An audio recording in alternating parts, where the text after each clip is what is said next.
তারর একটা এসওপি আছে করিমগঞ্জ শ্রীভূমি জেলাত আগের করিমগঞ্জ জেলার এসওপির নির্দেশ আর আলাদাভাবে মন্ত্রীর নির্দেশ দুইটা একসঙ্গে কাজ করে, একটার সঙ্গে আরেকটার কোনো মিল নাই। এসওপি মতো কাজ হচ্ছে না। যেখানে অবজেকশন সেন্টারগুলো যেখানে হিয়ারিং হচ্ছে ওই জায়গাতে গতকালকে পর্যন্ত নোটিশের রিসিভ দেওয়া হয়েছে। আজকে যখন মন্ত্রী আসলেন যেগুলা হিয়ারিং সেন্টারে, অ্যাকচুয়ালি মন্ত্রী আসতে লাগে না, মন্ত্রী আসলেন কি নির্দেশ দিলেন এরপর থেকে রিসিভিং দেওয়া বন্ধ করে দেওয়া হয়েছে। আজকে আমরা কংগ্রেসের একটা ডেলিগেশন আজকে সার্কুল অফিসার সঙ্গে মিলেছি, সার্কুল অফিসারকে বলেছি যে নোটিশের রিসিভ পাওয়াটা তার দায়িত্ব কর্তব্য, সেই নিশ্চিত রিসিভটা পাওয়া জরুরত তার পাইতে লাগে, এটা প্রমাণ করে হে হিয়ারিংও অ্যাটেন্ড করছে। তখন আমরা আশ্বস্ত করছেন সার্কুল অফিসারে যে নোটিশের রিসিপ্টটা থ্রো বিএলও প্রত্যেকটা যারা এগেনস্টে নোটিশ হয়েছে তার হাতে পৌঁছে দেওয়া হইব। এবং এই যে হিয়ারিংয়ের মাধ্যমে যারা কমপ্লেনার, যারা অ্যাবসেন্ট মারছে, যারা ফেব্রিকেটেড ইচ্ছাকৃতভাবে কমপ্লেন করছে, তারা মানে কোনো যাদের কোনো পরিচিতি নাই, এদের যারা অ্যাবসেন্ট মারছে, অ্যাবসেন্ট মারাতে প্রমাণ হয় যে এই কমপ্লেনটা জেনুইন নাই। জেনুইন যখন কমপ্লেন থাকবে না তখন এটা নিয়ে হিয়ারিংয়ের কোনো প্রয়োজন হওয়া মনে হয় না আমার হিয়ারিংয়ের কোনো প্রয়োজন আছে। আজকে আমাদের সার্কুল অফিসার বলেছেন যে ওটা একটা স্পিকিং অর্ডার দিবেন, আর প্রত্যেক জেনুইন ভোটাররা কমপ্লেন যাই হোক না কেন, কমপ্লেনার যখন অ্যাবসেন্ট থাকবে এই কমপ্লেনকে গ্রহণযোগ্য হিসাবে গ্রহণ করা হবে না। যাদের বিরুদ্ধে স্যার নোটিশ যায় শুধু কি সংখ্যালঘু না অন্য সংখ্যাগুরু? এটা দেখেন আজকে দেখেন বরাক উপত্যকাতে 7টা সমষ্টি আর 13টা সমষ্টি আছে। যেখানে ডিফারেন্সটা বেশি সেখানে এসওপি এসআর অত অ্যাক্টিভ নাই, যেখানে ডিফারেন্স কম এখানে এসআর বড় অ্যাক্টিভ। এটা কি কারণে হচ্ছে আপনারা দেখতেছেন, নর্থ করিমগঞ্জে পাথারকান্দি যে এসআর খুব অ্যাক্টিভ, ওয়ারেজ দক্ষিণ করিমগঞ্জে এসআর অ্যাক্টিভ নাই, কারণ এখানে কাজ করে লাভ হবে না। এর জন্য ইচ্ছাকৃতভাবে এটা হচ্ছে মানুষকে হয়রানি করার জন্য। যাই করুক, বিজেপি দলে দেখতেছে তারা যারা কাজ করেছে কাজ মতো মানুষ সন্তুষ্ট নয়, এর জন্য আগামী নির্বাচনে জিততে হলে বুট চুরির প্রয়োজন। এটা বুট চুরি করে জেতার জন্য চেষ্টা করতেছে, জনসাধারণ সজাগ আছেন, এই বুট চুরি কখনো হতে দেবে না। আর আগামী 26-এ দেখবেন এর জন্য, এই যে বুট চুরির জন্য মানুষ, হিন্দু মুসলমান সব, খ্রিস্টান ইসাই সব ঐক্যবদ্ধভাবে এটার জবাব দিবে। আর 26-এ কংগ্রেসের সরকার হবে, বিজেপির পতন হবে।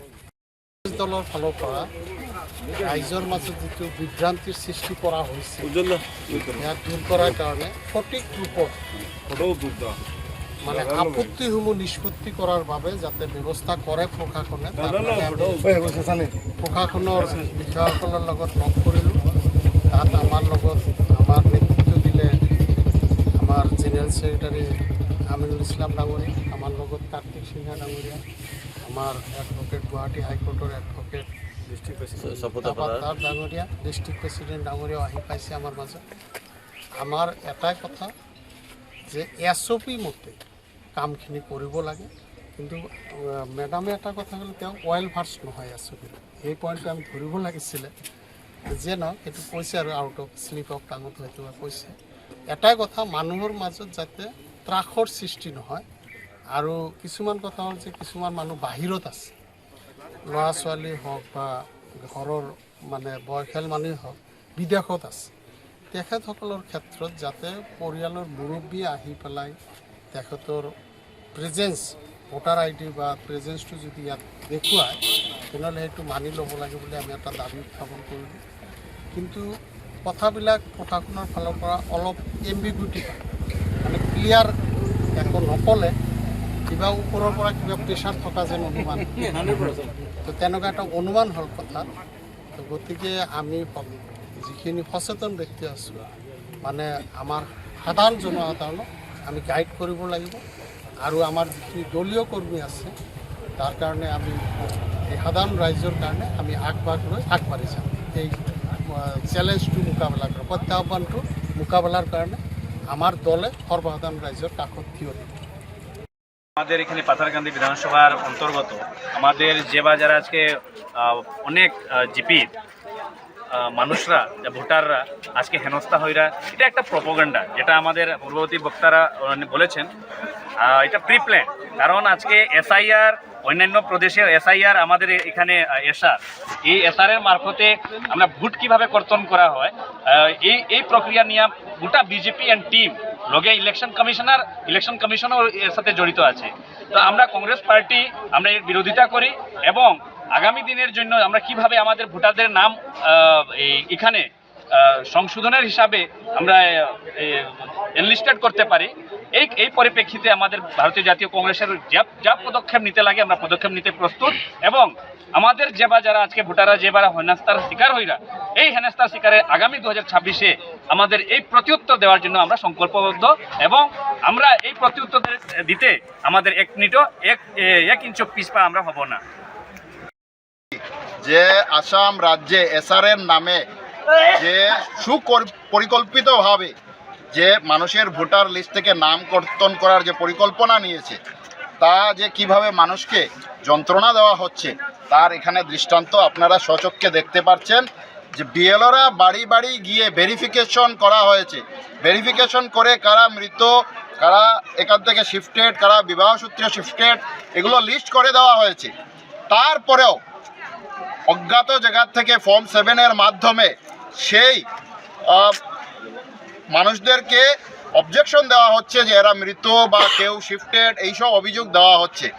যেহেতু আমাদের প্রশ্ন, বিএলও বাড়ি বাড়ি গিয়ে সেই ভেরিফিকেশন যেহেতু করে এসেছে, সেই ভেরিফিকেশনে অলরেডি লিস্ট গভর্নমেন্টের কাছে ওরা সাবমিট করে দিয়েছে, তারপরেও কেন এই অবজেকশনকে অ্যাকসেপ্ট করা হলো, কেন সেটাকে রিজেক্ট করা হলো না? আমরা সিডিসির কাছে সেই প্রশ্ন করেছিলাম, তার সদুত্তর উনি দিতে পারেননি। উনি বলছেন যে না, কেউ তো অবজেকশন করতে পারে। আমরা অবজেকশন করতে পারে, আপনারা যারা সুপিরিয়র রয়েছেন, অফিসার রয়েছেন, সেই অবজেকশনগুলোকে আপনারা ভেরিফাই করা উচিত ছিল। বিএলওদেরকে ডেকে নিয়ে যে ডাটা দিয়েছে, সেই ডাটার সঙ্গে ভেরিফাই করে আপনারা অবজেকশনগুলোকে রিজেক্ট করতে পারতেন, কিন্তু সে সদুত্তর অফিসার দিতে পারেননি। তারপর আমরা বিগত দিন থেকে আমরা বলছিলাম যে যারা হিয়ারিংয়ে উপস্থিত হচ্ছে তাদের যে নোটিশ দেওয়া হচ্ছে, সেই নোটিশের মধ্যে যে লিখিতভাবে দিতে হবে যে এই নোটিশকে যারা কমপ্লেন করেছে, যারা কমপ্লেনাররা প্রেজেন্ট নেই, অর্থাৎ এই কমপ্লেনগুলো ফলস, তার জন্য এই নোটিশের মধ্যে এই কমপ্লেন রিজেক্টেড বলে লিখে দিতে হবে। গতদিন 2 দিন দেওয়া হয়েছিল, কিন্তু আজকে এখানের যারা রাজনৈতিক চাপ এসেছে উদ্দেশ্যভাবে, এবং তাকে বন্ধ করে দেওয়া হয়েছে। আমরা অফিসারকে প্রশ্ন করেছিলাম কেন দেওয়া হবে না, তারা বলেছেন যে আদালতে গেলে কি আপনাদেরকে সেইভাবে রিসিভ দেওয়া হয়, আদালতের একটি প্রক্রিয়া থাকে, পেশকার থাকে, নেক্সট ডেট কবে থাকে, কি স্ট্যাটাস আছে সেটা জানার জন্য প্রক্রিয়া থাকে। উনি ম্যাজিস্ট্রেটের কথা বলে মানুষকে ভুল বলা বলছেন, কিন্তু আজকের দিনে শাসক পক্ষ বিরোধী পক্ষের কথা শুনতে রাজি নয়। কিন্তু আপনারা গণতন্ত্রে আপনারা মানুষের সেবা দেওয়ার জন্য অফিসাররা বসে রয়েছেন। আপনারা যেভাবে মানুষকে সাড়া শাস্তি দিচ্ছেন, এটা নয়। রাষ্ট্রের জনগণকে নাগরিকত্ব আপনারা সুরক্ষিত করার আপনাদের দায়িত্ব। আমি সর্বশেষ ওনাদেরকে বলেছিলাম, আপনি মানবিকতার দৃষ্টিতে দেখুন, আপনার মধ্যে যদি ন্যূনতম মানবিকতা থেকে থাকে, তাহলে এই মানুষগুলো আজকে বেঙ্গালুর থেকে আসছে, হিয়ারিংয়ে উপস্থিত থাকতে পারছে না, সে আবার যাবে বেঙ্গালুর, আবার সে আসবে, সে এই অবজেকশনটা কি হলো না হলো সে স্যাটিসফাইড হয়ে যেতে পারছে না। আপনি অন্ততপক্ষে মানবিকতার দৃষ্টিতে দেখে সেটা ব্যবস্থা করুন। উনি সর্বশেষ বলেছেন যে আমরা বিএলওকে নির্দেশ দেব, যারা উপস্থিত রয়েছিলেন তাদের ডাটা, বিএলওরা যারা নোটিশ পেয়েছে তাদেরকে এই তথ্য দিবে বলে আমরা করছি। আর জনগণকে বলছি, যারা আপনাদের মধ্যে মিথ্যা মামলা অবজেকশন করেছে তাদের বিরুদ্ধে মামলা করুন। কংগ্রেস পার্টি আপনাদের সাথে আছে, কংগ্রেস পার্টি ফ্রিতে আপনাদের উকিলের ব্যবস্থা করে দেবে এবং আইনি লড়াই লড়বে। আজি হিয়াৰিঙৰ ছেকেণ্ড ডে পাথাৰকান্দি সমষ্টিত লোৱাইৰপোৱা পাথাৰকান্দি দুটা ব্লকতে হিয়াৰিং চলি আছে। পাথাৰকান্দিত কেইটামান চেণ্টাৰত যোৱাকালি যিটো ছিষ্টেম আমি পাইছিলোঁ, যোৱাকালি যিটো নোটিছ লৈ আহিছিলে, এই নোটিছত অবজেকশ্যন ৰিজেক্টেড লিখা আছিলে যোৱাকালি, কিন্তু আজি হঠাৎ এই প্লানিংটো চেঞ্জ হৈ গ'ল। তাৰমানে এই যে বিএলৰ পৰা আৰম্ভ কৰি কিনি চাৰ্কুল অফিচাৰ, ERO কিবা কিবি যিবিলাক আছে, এই চববিলাক চৰকাৰৰ লগত মিলি কিনি ভোট চুৰিৰ এটা পন্থা এইটোৱেই, এইটো আৰু বেলেগ একো নাই। ভোট চুৰি কিনি কেনেকুৱা আছে সিহঁতে চৰকাৰ বনাব পাৰে, সেইটোৰ এটা পন্থা।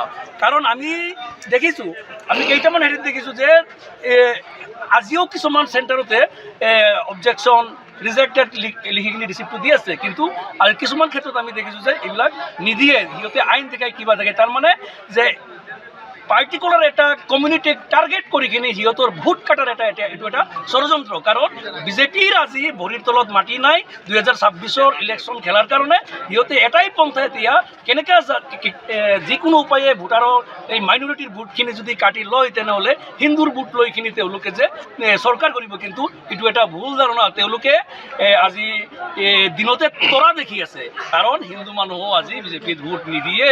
এইটো এটা খাটাং হয়, কাৰণ এইটোৰ প্ৰমাণ আমি পাইছোঁ। কিছুমান জিপিত ইলিগেল ভোটাৰক, ইলিগেল ব্যক্তিক ভোটাৰ লিষ্টত অন্তৰ্ভুক্ত কৰিছে, লিগেল ভোটাৰক ইপিনে লিগেল ভোটাৰবিলাকক কাটি আছে। ইলিগেল ভোটাৰক যে অন্তৰ্ভুক্ত কৰি আছে কিছুমান হিন্দু এৰিয়াত, এইটো এটা যিবিলাক হোল্ডাৰে ঘৰৰ মালিকে নিজৰ হোল্ডিঙতে ভৰাই থৈ আছে, এই ঘৰৰ মালিকৰো বিপদ, যিবিলাক সোমাইছে এইবিলাকৰো বিপদ। এইটো চবেই এতিয়া বুজি পাইছে যে এই যে 2026 এতিয়া আৰু সিহঁতৰ হেৰি নাই, ইলেকশ্যন খেলাৰ কোনো হেৰি নাই। আৰু এই যে আজি যে জনসাধাৰণক যে হেনস্থা কৰি আছে তাৰ বিৰুদ্ধে আমি আগামী 10 তাৰিখৰ ভিতৰতে ৰাস্তাত নামিম। আমি ৰাস্তাত ধূলি উৰাম যে এই যে চৰকাৰক আমি যিকোনো উপায়ে চৰকাৰক পদচ্যুত কৰিব লাগে। আজি আপোনালোকে চাওক, স্বয়ং ভাৰতবৰ্ষৰ সংবিধানক শপত খাই কিনি এজন মুখ্যমন্ত্ৰী হিমন্ত বিশ্ব শৰ্মা তেওঁ টিভি চেনেলত আহি কিনি কৈ আছে যে মুছলমানক হেনস্থা কৰিব লাগে, মুছলমানক দিগদাৰ দিব লাগে।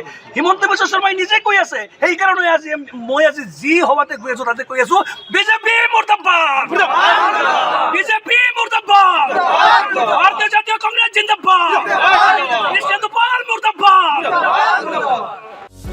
যিকোনো খবৰৰ বাবে যোগাযোগ কৰক আমাৰ এই নম্বৰত 9181 307 221।